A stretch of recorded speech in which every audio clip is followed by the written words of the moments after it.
comigo, meu consagrado, Teacher Marcelo na área, passando aqui para deixar toda aquela energia positiva que vocês merecem, pessoal. Muita saudade de todos vocês.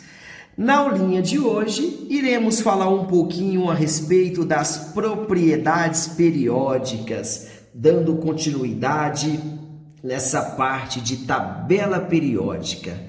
Dentre essas propriedades, iremos abordar o raio atômico, a energia de ionização. Sem dúvidas, são as duas principais propriedades. O teacher vai passar com muita calma para vocês essas duas propriedades. Depois iremos abordar afinidade eletrônica ou eletroafinidade, iremos falar um pouquinho da eletronegatividade, eletropositividade e densidade.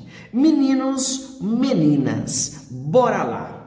Essa primeira propriedade, de repente, é a mais importante. Iremos mencionar o raio atômico.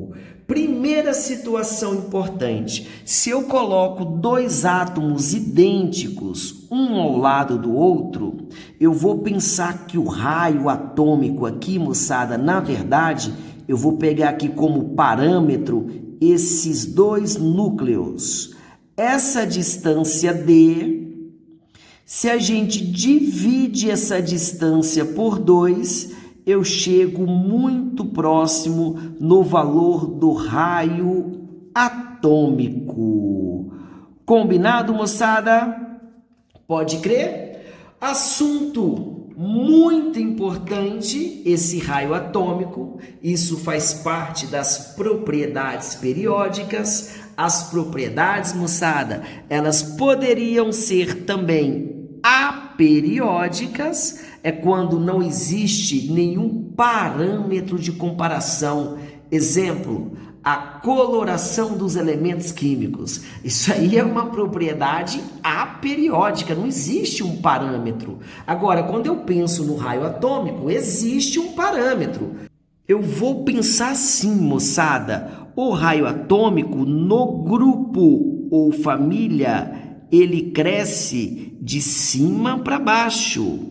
Na camada ou no período, ele cresce da direita para a esquerda. Meninos, meninas, o elemento químico que apresenta o maior raio atômico, eu vou me referir ao frâncio.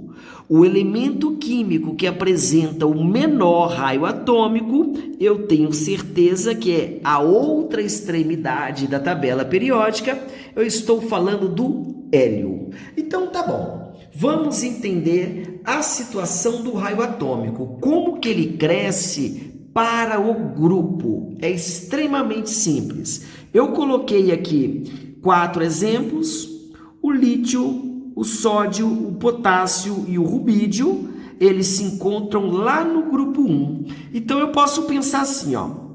Se eu sei que o lítio ele está no segundo período e o potássio se encontra no quarto período, se esse número atômico é igual a 3, ele não tem carga, ele vai ter 3 elétrons, então seria algo parecido com isso.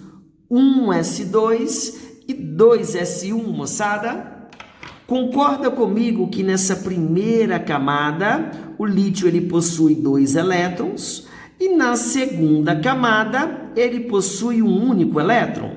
Então fica fácil para a gente enxergar o tamanho do raio do lítio, porque eu vou pensar no núcleo, a camada K com 2 elétrons e a camada L com apenas um único elétron. Esse raio, moçada, seria isso aqui, ó. Isso aqui é o raio do lítio. Quando eu faço a mesma coisa com o potássio, ele possui 19 prótons, não tem carga, ele possui 19 elétrons. Então eu penso assim, meninos, meninas, essa distribuição eletrônica ficaria 1s2, 2s2, 2p6, 3S2, 3P6, para dar 19, 4S1.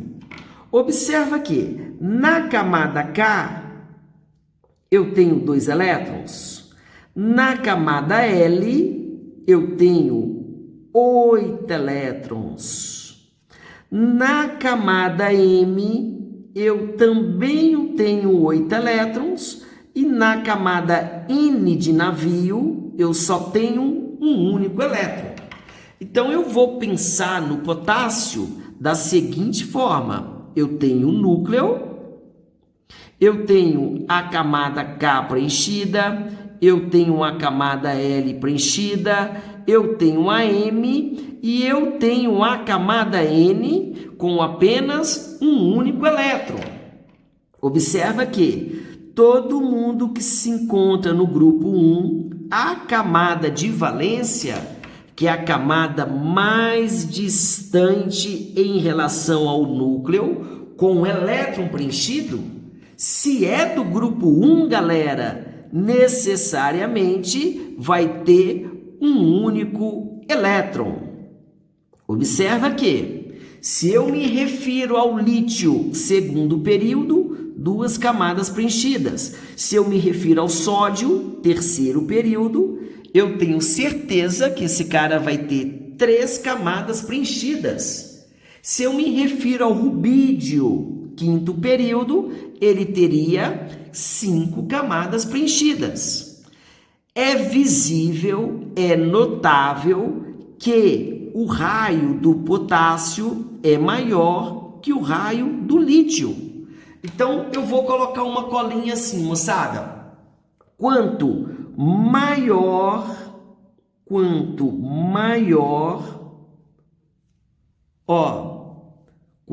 maior o número de camada,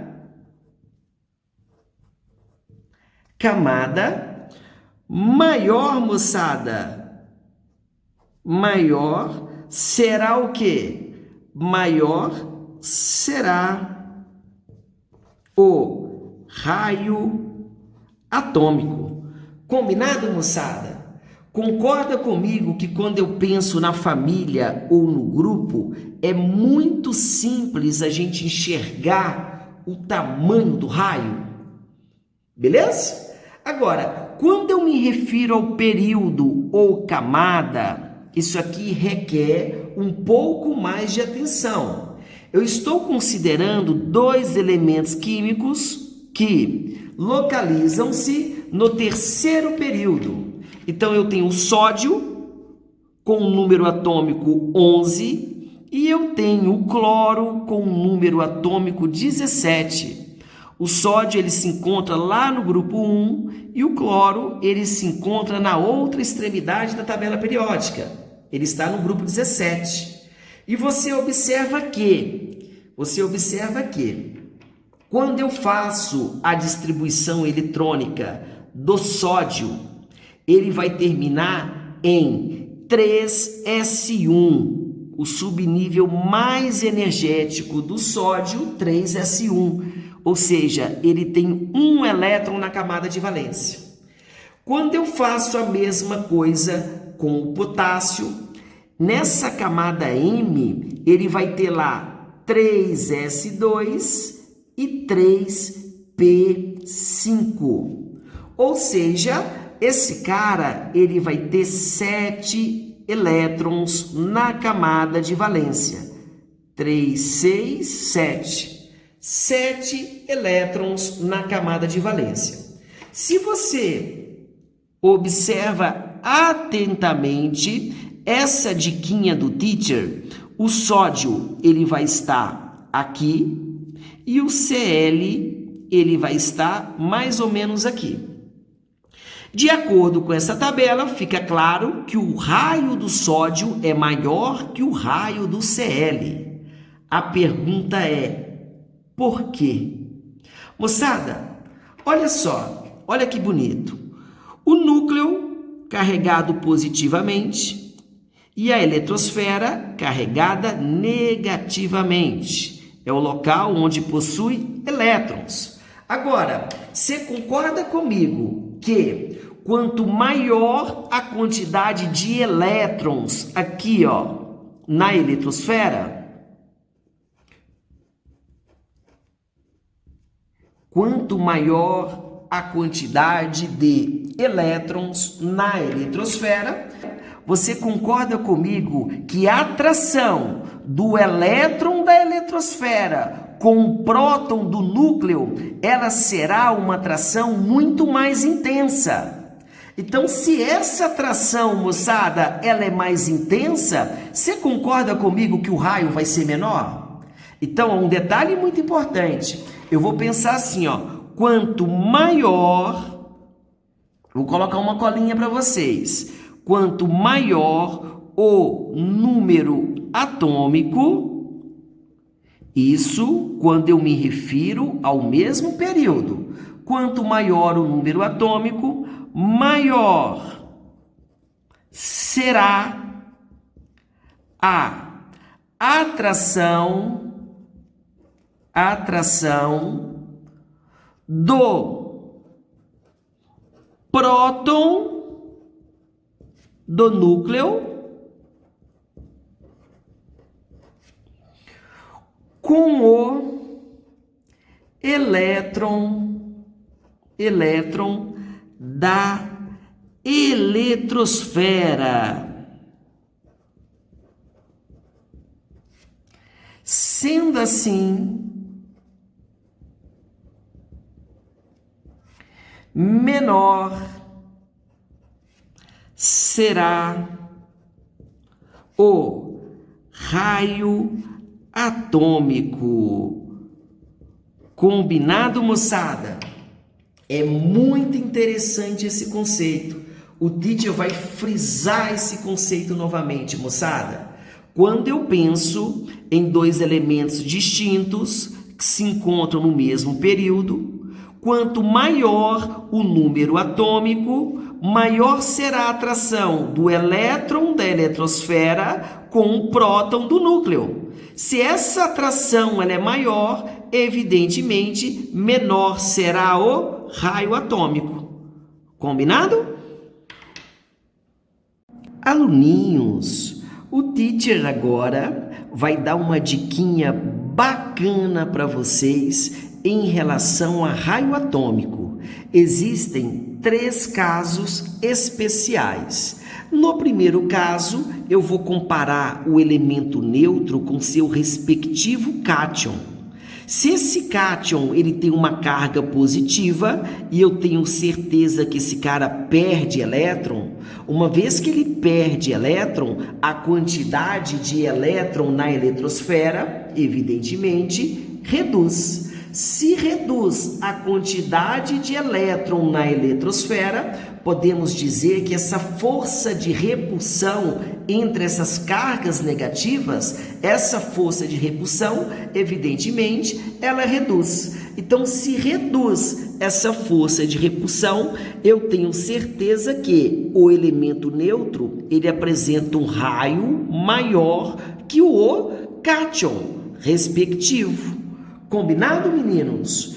Quando eu penso no elemento neutro em relação ao ânion, o ânion, moçada, ele ganha elétron. Se esse cara ele ganha elétron, você concorda comigo que na eletrosfera aumenta a força de repulsão? Porque agora ele tem um elétron a mais. Então o ânion ele sempre terá um raio maior em relação ao seu respectivo elemento neutro. Nesse último exemplo, ele é bem interessante. Eu vou pensar assim, ó, sódio mais 11 prótons. Se isso é positivo, significa dizer que ele tem 10 elétrons. E eu vou pensar no F- com 9 prótons. Se ele é negativo, ele também tem 10 elétrons. Observa que eu tenho a mesma quantidade de elétron nas duas situações. Na química, a gente chama isso de iso, que dá a ideia de igual, eletrônico. isoeletrônico, ou seja, é o mesmo número de elétrons. Quando acontecer algo parecido, eu vou usar o mesmo critério já mencionado anteriormente. Quanto maior o número atômico, maior será a atração do próton do núcleo com o elétron da eletrosfera. Sendo assim, menor será o raio atômico. Combinado? Nessa segunda propriedade, que também é extremamente importante, eu vou falar um pouquinho de energia ou potencial de ionização. O que seria isso, meninos? A energia necessária para retirar um elétron de um átomo ou íon isolado na fase gasosa. Meninos, meninas, para a gente explicar essa energia de ionização, o teacher vai colocar uma colinha aqui para vocês, pessoal. Essa propriedade, junto com o raio atômico, na minha opinião, são as duas principais. Nessa colinha que nós iremos aprender lá em ligação química em breve, eu quero destacar esse aspecto para vocês. Sempre quando eu me refiro aos metais, que correspondem a 80% da tabela periódica, esses metais, para adquirir a estabilidade, eles têm essa necessidade em doar elétron. Quando eu falo dos ametais, os ametais, para adquirir a estabilidade, esses ametais, eles irão receber elétron. Agora me ajuda, eu vou pensar assim, ó, eu vou pensar em uma energia necessária, para retirar um elétron de um elemento isolado no estado gasoso. Evidentemente, quando esse cara perde um elétron, ele se transforma em um cátion. O cátion é quando perde elétron. Combinado? Onde você acha que será mais fácil para retirar esse elétron? Onde o cara ele tem a necessidade em doar ou onde o cara quer receber elétron? Você concorda comigo que é muito mais fácil retirar elétron do elemento químico que quer doar? Ou seja, é muito difícil retirar elétron do elemento químico que quer receber.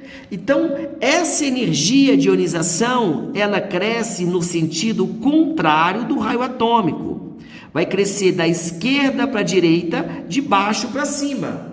Ou seja, o elemento químico que vai apresentar maior energia de ionização é o hélio. O elemento químico que vai perder elétron com facilidade é o frâncio.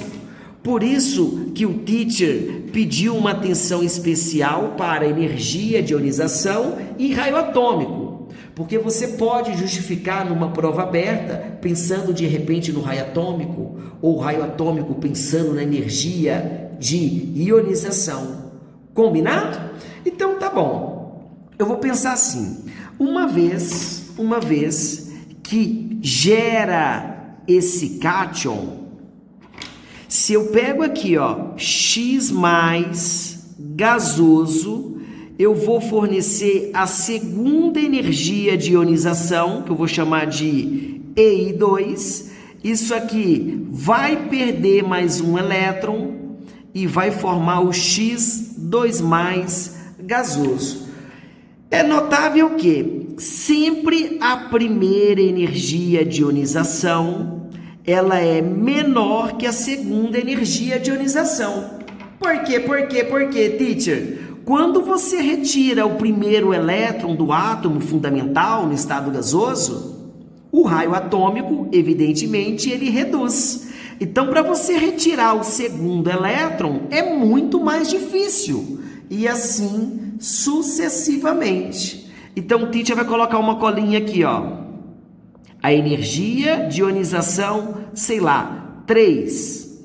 Eu tenho certeza que ela é maior que a energia de ionização 2, que é maior que a energia de ionização 1 e assim sucessivamente. Combinado, moçada? Vai uma diquinha do teacher. Se você retira um elétron, pensando em algum elemento químico que se encontra no grupo 1, por exemplo. Sei lá, vou pensar no sódio. Eu retiro um elétron do sódio e ele só tem um elétron na camada de valência, porque ele se encontra no grupo 1. Então, para você retirar o segundo elétron, a quantidade de energia em relação à primeira energia de ionização, a quantidade de energia da segunda nessa situação é muito maior, porque ocorre uma mudança de camada, ok? Lembrando que quanto menor o raio atômico, maior será a energia de ionização e vice-versa. Na terceira propriedade, iremos falar da eletronegatividade, que é a tendência em atrair elétron. Aí eu vou pensar assim, cara, ó, sempre quando eu me refiro nessa tendência em atrair elétron, a gente vai estudar isso com muito mais frequência lá em ligação química. Eu vou pensar no fom, cloro, bromo, uísque, pH. E essa eletronegatividade será assim, ó, maior, igual, maior,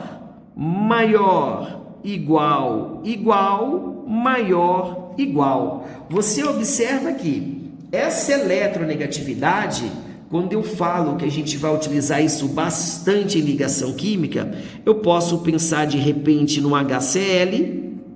O HCl, o ácido clorídrico, eu poderia representá-lo hidrogênio, um pauzinho sem maldade, e o Cl. Esse pauzinho eu tenho um elétron do hidrogênio e um elétron do Cl.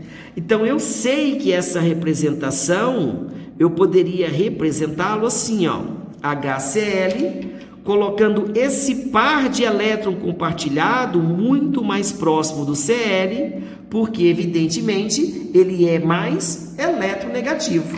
Então, para a gente representar a eletronegatividade, tendência em atrair elétron, você sabe que os gases nobres, eles são estáveis, o ametal ele necessita receber, o metal ele necessita doar. Então eu vou desconsiderar os gases nobres, e eu vou pensar nessa eletronegatividade assim, ó, ela vai crescer da esquerda para a direita, de cima, ou melhor, de baixo para cima. Combinado, meninos? Bora falar um pouquinho a respeito da eletroafinidade ou afinidade eletrônica. Eu vou pensar como sendo a energia liberada quando um átomo neutro, isolado e gasoso ganha um elétron. Eu vou pensar, ó, o átomo isolado, neutro, gasoso ganhou um elétron. Detalhe muito importante que ele se transforma em um ânion.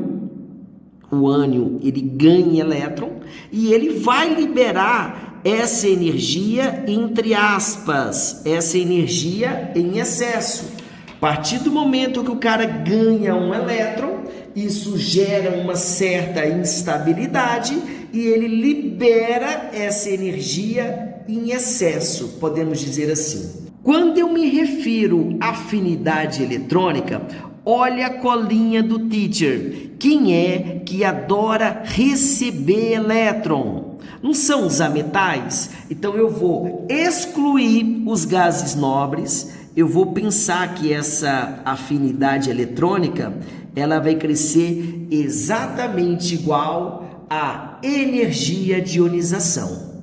Combinado, meninos? Meninas? Olha a eletropositividade, tendência a perder elétron. Quem adora doar elétron, moçada? Não é o metal? Você concorda comigo que quanto maior o raio atômico, mais fácil será para esse cara perder elétron? Por quê? Quando o cara possui um raio atômico gigantesco, igual o frâncio que está aqui, tudo bem? Esse último elétron da sétima camada, a atração que ele tem com o próton do núcleo é muito pequena. Então esse cara perde um elétron sem ver. Combinado, pessoal? A última propriedade periódica é densidade. A densidade, meninos, meninas, ela cresce de cima para baixo e a tendência que essa densidade ela vai para a parte central da tabela periódica. Então, os elementos químicos com as maiores densidades da tabela periódica, eles se localizam mais ou menos por aqui. Combinado? A maior densidade é do ósmio. Essa densidade é algo próximo de 22,6 grama por centímetro cúbico. A segunda maior é do irídio. Você observa que a densidade do irídio é algo muito próximo da densidade do ósmio. Sempre quando eu me refiro à densidade, eu vou pensar na massa da amostra e eu vou dividir pelo volume ocupado, meus lindos e minhas lindas. Muita saudade de todos vocês, apesar da distância, estamos juntos, moçada, estamos juntos e mais fortes do que nunca. Um abraço, um beijo no coração de todos vocês.